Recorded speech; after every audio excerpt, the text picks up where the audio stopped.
ከሰሞኑ በጂንካ ከተማ የተከሰተው የማርበርግ ወረርሽኝ ቫይረስ ከኢቦላ ጋር ተመሳሳይነት ያለው ሲሆን ሰዎች ላይ ከፍተኛ የሆነ የደም መድማት፣ ትኩሳት እንዲሁም ደግሞ ሰዎች ካልታከሙ 90% በሚሆኑት ላይ የሞት አደጋን የሚያስከትል ወረርሽኝ ነው። ይህ ወረርሽኝ ከዚህ በፊት ካየናቸው ቫይረሶች ውስጥ በጣም አደገኛና ገዳይ የሆነ ቫይረስ ነው። ሰላም ቤተሰቦች፣ ዶክተር ኤርሚያስ ነኝ። ዛሬ በዚህ ወረርሽኝ ምንነት፣ የመተላለፊያ መንገዶች እንዲሁም ደግሞ በመከላከያ ዘዴዎች ላይ እንነጋገራለን። ይህ ወረርሽኝ በማርበርግ በሚባለው ቫይረስ የሚከሰት ነው።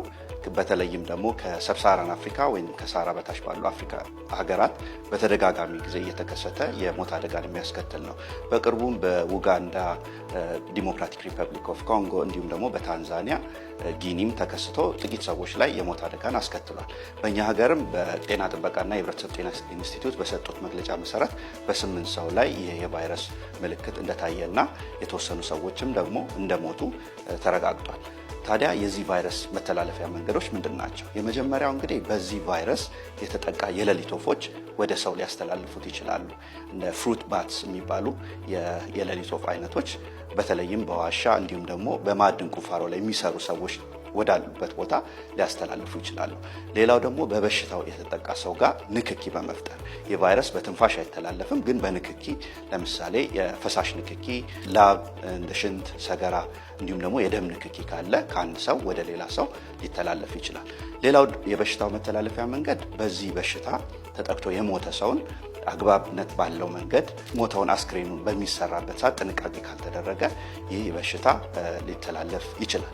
ሌላው በበሽታው የተጠቃ ሰው የተጠቀማቸውን ለምሳሌ እንደ ልብስ፣ አንሶላ፣ መርፌ በሚጠቀሙበት ሰዓት በሽታው ወደ ሌላ ሰው የመተላለፍ እድል ይኖራል። የበሽታው ምልክት በምናይበት ሰዓት አንድ ሰው በሽታ ካለበት ሰው ጋር ንክኪ ካለው ምልክቱን እስከሚያሳይ ከ2 እስከ 21 ቀን ሊፈጅ ይችላል። በአማካኝ ግን በ7 ቀን ውስጥ የበሽታው ምልክት ሊታይ ይችላል። የበሽታው ምልክቶች መጀመሪያ ላይ የሚታዩት ምልክቶች ለምሳሌ እንደ ከፍተኛ የሆነ ትኩሳት፣ ራስ ምታት፣ ብርድ ማለት፣ የጡንቻና የመገጣጠሚያ ህመም ስሜት ሊኖር ይችላል። ከዛም በሽታው እየቆየ በሚሄድበት ሰዓት የተለያዩ አይነት ምልክቶችን ሊያሳይ ይችላል። የትንፋሽ ጥርጥር ማለት ሊያመጣ ይችላል። እንዲሁም የደረቱ ጋር ሊመጣ ይችላል። ሌላው በደረት በጀርባና በሆድ ላይ የሚታይ የማያሳክክ አይነት የቆዳ ሽፍታ በታማሚው ላይ ሊታይ ይችላል።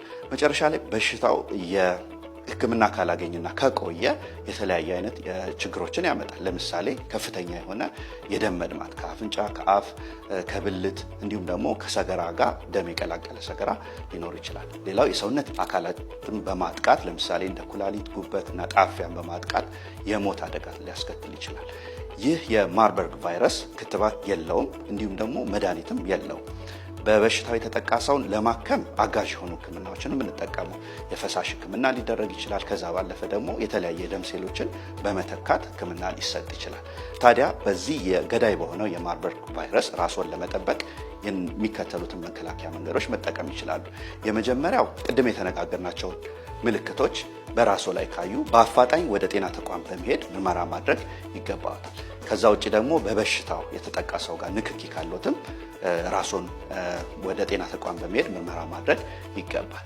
ሌላው በበሽታ የተጠቃ ሰው ጋር ንክኪን መቀነስ በጣም አስፈላጊ ነገር ነው። ለምሳሌ ቅድም እንደተነጋገርናቸው ማንኛውም አይነት የፈሳሽ ንክኪ፣ ደም እንዲሁም ደግሞ ሽንት፣ ሰገራ፣ ማስታወክ እነዚህ የመሳሰሉ እንደ ንፍጥ፣ እንደ ላብ የመሳሰሉት ነገር ከበሽታው ከታመመው ሰው ወደ ጤናማ ሰው የማስተላለፍ እድላቸው ከፍተኛ ነው። ስለዚህ በበሽታው ለተጠቃ ሰው እንክብካቤ በሚያደርጉበት ሰዓት አስፈላጊውን የጥንቃቄ እርምጃ መውሰድ አለበት።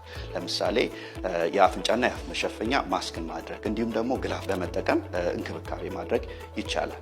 ሌላው በዚህ ቫይረስ ተጠቅቶ የሞተን ሰው አስከሬን የሚሰራው በባለሙያ ቢሆን ይመከራል።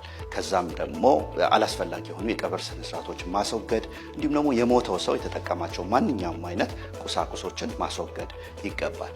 ሌላው ቶሎ እጅን መታጠብ እንዲሁም ሳኒታይዘር መጠቀም አስፈላጊ የሆነ የጥንቃቄ እርምጃ ነው። በመጨረሻም እንግዲህ የህብረተሰብ ጤና ኢንስቲትዩትና ጤና ጥበቃ ሚኒስቴር የወረርሽኙ ምንነት ለማወቅ የሄዱበት ፍጥነትና የወሰዱት እርምጃ የሚደነቅ ነገር ነው። እርሶም ከላይ የተነጋገርናቸው የጥንቃቄ እርምጃዎችን በመከተል ራስዎን ከዚህ ገዳይ የሆነ ቫይረስ ይጠብቁ። አመሰግናለሁ።